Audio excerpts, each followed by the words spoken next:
Hello, beautiful people. Good afternoon, and welcome to another edition of VideoPoint Weekly Roundup of Techpoint's events, news, and happenings.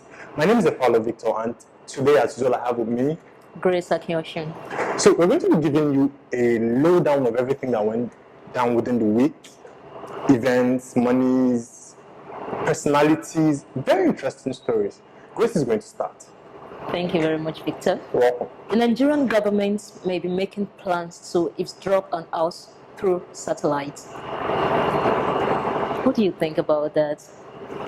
Government eavesdropping on us? Now, as probable as that sounds, in quotes. Probable. Yes, in quotes. Anything is going to happen. But when it comes to Nigerian government and space exploration, really, I don't really have much faith in that angle. So yes, it's like we have actually attempted this some time ago and it failed. But this eavesdropping ability or capabilities of the satellites, I think it's still a rumor, because that was indicated in the article. really, Not, yes. really, it's something I don't want to consider. Yeah, Because I don't see it as a possibility in the near future. Seriously. I mean, And well, if it's true, why would they be making such a plan? yeah, I don't know, trying to be NASA or CIA or NOS, trying to go on NASA on everybody. And, Good luck with them. good luck. I don't want to consider it, really. Access to GSM network by rural dwellers may not happen in 2017. Wow, that's sad. And realistic. Okay. Yeah. Why do you think it's realistic. realistic? Now, I want to relate this to internet connectivity in Nigeria and Africa. Okay. Now, this is more of an infrastructure thing. The whole thing is not in place. But I was feeling that when, with people embracing the digital age, this is actually the time that these network providers have to penetrate the rural communities. No matter how much you embrace, if there is no infrastructure in place, nothing is going to happen. So are you saying we're just closing the rural communities out of? We're not closing. It's not like they don't want to be included. I mean, nobody wants to be outside what's happening. Nobody wants to be left behind in trends. But this is realistic. It may not. The headline says it may not. So that is very realistic, by my own estimation, really. Anyway.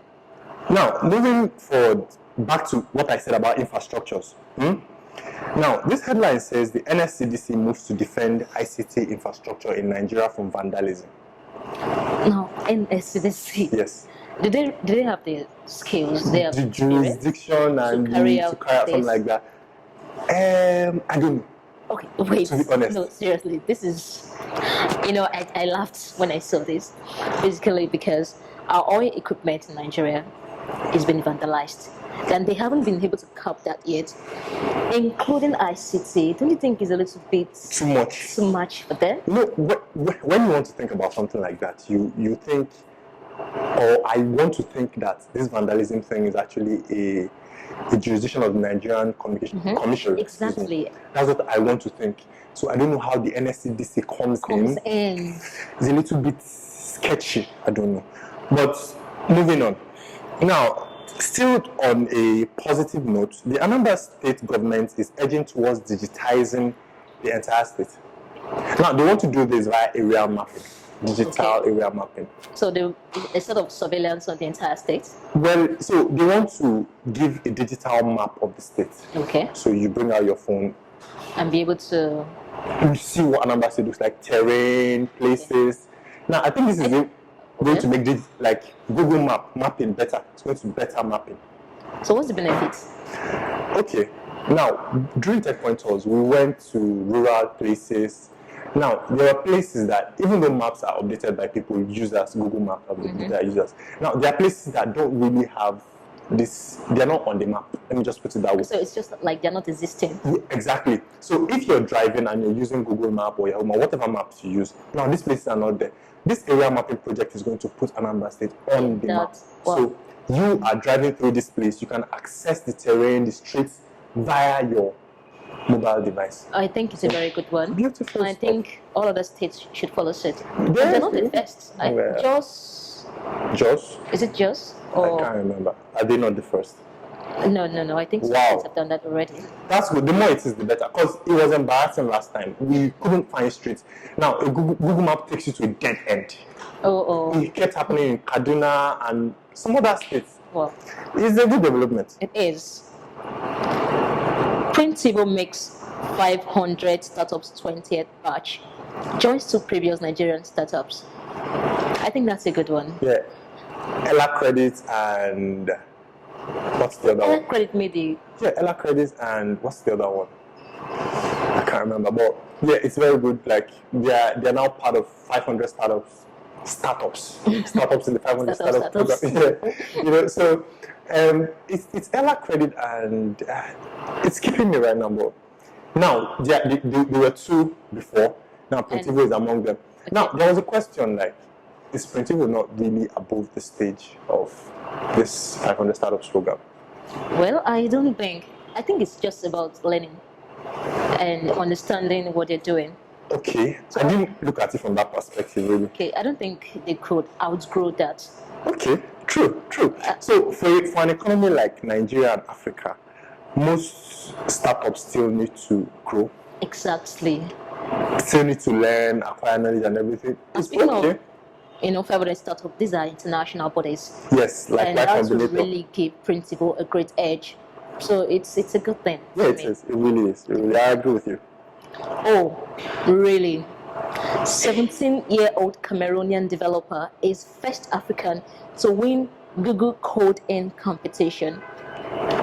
Beautiful. I was astounded when I saw this. Considering it's just 17. Yes. And imagine the first African. He's a high schooler. Okay. Yes, and the Google Coding competition has been around for 7 years, since 2010. So students from all around the world get to contribute to open source projects online with Google.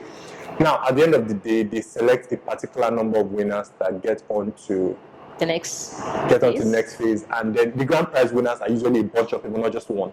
So this is the first time that an African is taking this home. And he's the first African in the 7-year history of this. Since it started? Since it started, yes. It's cool. Next year we may see Nigeria then. Nigerians don't slack. Please. No, definitely. I know next year we'll see Nigeria then. It's like, so. You know? All right. Okay, so moving on to innovative things. So this headline says, this is why creating the Olympic medals out of recycled phones is laudable. Now, the 2020 Olympic medals are going to be created out of recycled phones. That is mind-blowing. Mind-blowing. Okay. When I saw recycling as in recycled materials, I went back to the country that's hosting the 2020 Olympic Games. Okay. Guess what? Japan. Yeah. So they say they need like about 8 tons of these recycled phones to be able to make the whole medals for the competition. I think that's quite innovative. Well, it's plenty. Now, the figures say there are about 300 million phones made every year. Wow. And with these days where phones have reached a saturation point that there's nothing new in phones, manufacturers keep bringing out more and more of them. Now, you wonder, where are these old phones? And they put it into a very good use. So it's laudable. Very laudable. How are these phones disposed? These phones contain cobalt, they contain gold, iron, metals. Now, how are these things responsibly disposed? At the end of the day, this is a good thing for the environment actually, because it helps reduce emission, radiation from all this electronic waste. It's a good thing. It's laudable. Very good. Olympic medals, gold, bronze, silver. Are you saying, sorry, this is quite funny, are you saying I could start recycling phones and converting them to gold? No. I would resign and start doing that. That would make me millionaire in like 2 years. Okay, that's a thought. A Nigerian thought, yeah? But really, those things are not really gold and silver. They are just coated. Well. Yeah, they are metal. They are symbolic. They're just coated. So you recycle them, right? This is one of those times I actually wish I was from ABBA. Okay, I didn't say that. I don't have anything to say. I don't hear you. Okay. So, on to the next one. Now, the Lagos Angel Network is announcing application for its first deal day event in 2017. Long. Yeah, land. Because in general, so they've been around for a long while. Well, guess what? What? It might interest us to know that some people still don't know that they even exist. Well, so, there is an argument to that thing, visibility.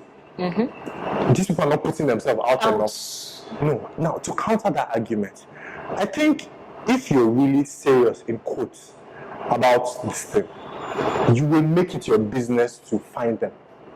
Do you agree with me? What if they don't want to be found? It's one thing to want to find something. It's another thing if that thing you're trying to find doesn't want to be found. Okay, so in the immediate now, these people are adding value to businesses, small businesses. They give money, guidance. So I don't think they should be looking for you. Maybe it's a Nigerian mentality that you're not visible enough, but you should want to find them. You understand? Well, I think that's a good thing. Kudi R is putting a human feel to online payments in Nigeria. Well, I don't really know so much about this app. Okay, so Kudi AI is like a chat app. That's what it is basically. Simply put, it's chats. So you go on social media, it lets you make payments via social media platforms. Okay, I'm trying to get it. Okay, so simply, you have a Facebook account, social media. Okay, explain. Facebook, you have a Facebook account. You come on there. You chat with the bot. It's a bot, it's a chat bot. You chat with the bot. Hi, Kudi. It converses normally like you. We have a Techpoint bot. Okay. That replies, gives just like we have a Telegram bot. Yes. And a Slack bot. Exactly. Okay. Generally, they're all bots. So this bot, you chat, I want to pay my DSTV bills. It asks for information. Right from there, it takes information and it processes the payment. Really? Yes, it's mind-blowing like that. It's crazy. Like, oh, it's nice, really. So when you first see putting a human touch to online payments, it sounds like impossible. Exactly. What's too going much on? But it really is. It really is. That's nice. Nice one.